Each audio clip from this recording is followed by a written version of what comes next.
teman-teman, Assalamualaikum warahmatullahi wabarakatuh. Di video kali ini kita akan belajar mata pelajaran PPKN, yaitu mengenai mengambil keputusan dengan cara bermusyawarah. Oke teman-teman, sebelum kita masuk ke pembahasan, izinkan saya untuk menyampaikan tujuan pembelajaran kita hari ini. Yang pertama, teman-teman mampu mengetahui pengertian musyawarah dan mufakat. Yang kedua, teman-teman mampu mengetahui ciri-ciri musyawarah untuk mufakat. Yang ketiga, teman-teman mampu mengetahui prinsip-prinsip dan aturan dalam musyawarah. Yang keempat, teman-teman mampu mengaplikasikan tata cara dan persyaratan musyawarah dalam kehidupan sehari-hari. Yang kelima, teman-teman mampu mengaplikasikan cara-cara mengeluarkan pendapat dalam kehidupan sehari-hari.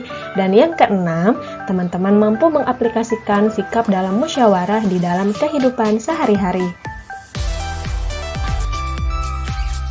Oke teman-teman, kita masuk ke pembahasan yang pertama. Tapi sebelumnya, ada yang tahu tidak bagaimana sih cara mengambil keputusan itu? Nah teman-teman, pengambilan keputusan itu harus didasarkan pada beberapa nilai penting agar semua pihak yang terlibat merasakan keadilan.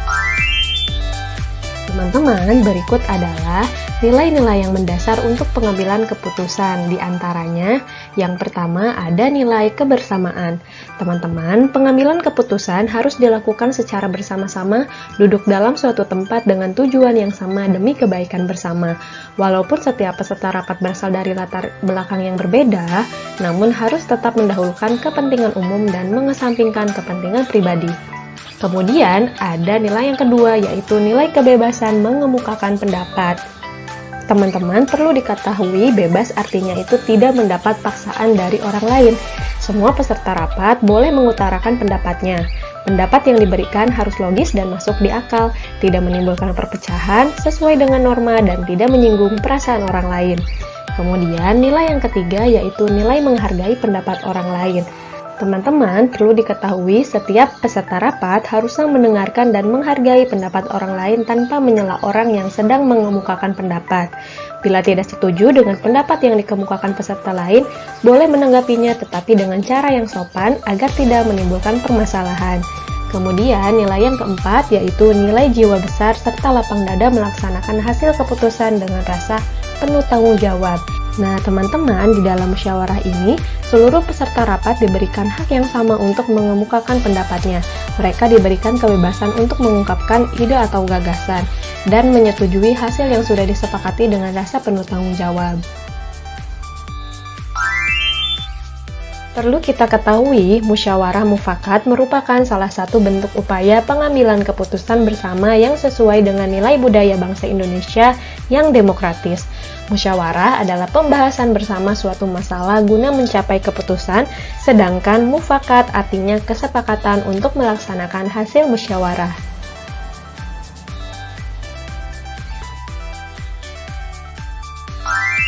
Jadi, yang dimaksud dengan musyawarah mufakat adalah perundingan bersama untuk memecahkan masalah sehingga tercapai keputusan bulat yang akan dilaksanakan bersama.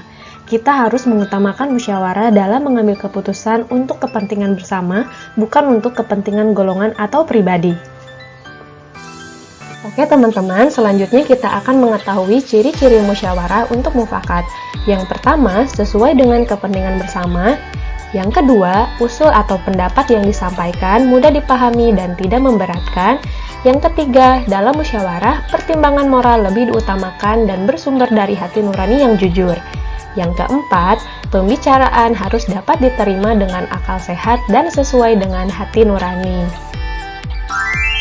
Nah, teman-teman, selanjutnya kita akan mengetahui prinsip-prinsip dan aturan musyawarah. Apa saja sih prinsip-prinsip dan aturan musyawarah? Mari kita bahas bersama-sama. Yang pertama, musyawarah dilandasi dengan akal sehat dan hati nurani yang luhur. Yang kedua, musyawarah dilandasi semangat kegotong royongan dan kekeluargaan. Yang ketiga, mengutamakan kepentingan umum. Yang keempat, menghargai pendapat orang lain. Yang kelima, keputusan yang diambil harus dapat dipertanggungjawabkan secara moral kepada Tuhan Yang Maha Esa. Dan yang keenam, melaksanakan keputusan bersama dengan dilandasi itikad baik dan penuh rasa tanggung jawab. Teman-teman, selanjutnya kita akan mengetahui tata cara dan persyaratan musyawarah. Bagaimana sih tata cara dan persyaratan musyawarah itu? Yang pertama, peserta musyawarah harus hadir sebelum musyawarah dimulai. Kemudian yang kedua, musyawarah dimulai jika peserta musyawarah telah mencapai quorum. Quorum adalah penetapan jumlah minimum anggota yang harus hadir pada saat musyawarah. Kemudian yang ketiga, ada susunan kepanitiaan yang minimal terdiri dari ketua, notulis, dan peserta musyawarah. Yang keempat, setiap peserta musyawarah berhak menyampaikan pendapatnya. Yang kelima, setiap peserta musyawarah harus menghargai pendapat orang lain. Dan yang keenam, pendapat yang disampaikan harus dapat diterima oleh akal sehat, tidak untuk kepentingan pribadi atau golongan, tidak menimbulkan perpecahan, sesuai dengan norma dan tidak menyinggung perasaan orang lain. Teman-teman, selanjutnya kita akan mengetahui bagaimana cara-cara mengeluarkan pendapat yang baik dan benar di dalam sebuah musyawarah. Yang pertama, mengacungkan tangan sebagai tanda izin bicara. Yang kedua, berbicara setelah dipersilakan.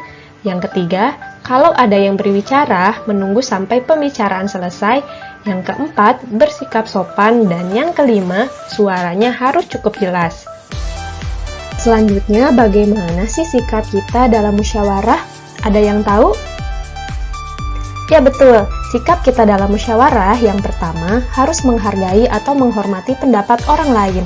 Kemudian yang kedua, tidak memaksakan kehendak kepada orang lain. Yang ketiga, tidak boleh mencela pendapat orang lain. Dan yang keempat, tidak boleh memotong pembicaraan orang lain. Nah teman-teman, kesimpulan dari pembelajaran kita kali ini yaitu musyawarah mufakat merupakan salah satu bentuk upaya pengambilan keputusan bersama yang sesuai dengan nilai budaya bangsa Indonesia yang demokratis. Musyawarah berarti membicarakan dan menyelesaikan bersama suatu persoalan dengan maksud untuk mencapai mufakat atau kesepakatan. Teman-teman, dalam pelaksanaan musyawarah untuk mencapai mufakat, kita harus berpedoman pada prinsip-prinsip dan aturan musyawarah. Selanjutnya, dalam proses musyawarah, kita akan mendengar pendapat dari peserta musyawarah.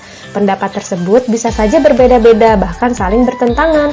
Apabila kesepakatan telah diambil, maka kesepakatan itu sudah bukan lagi milik dari pihak yang mengusulkan, namun telah menjadi milik bersama. Keputusan tersebut harus dipatuhi dan dilaksanakan bersama dengan penuh kesadaran dan tanggung jawab. Oke teman-teman, cukup sekian pembahasan materi dari saya. Mudah-mudahan bisa bermanfaat bagi semua. Akhir kata, saya ucapkan terima kasih. Wassalamualaikum warahmatullahi wabarakatuh.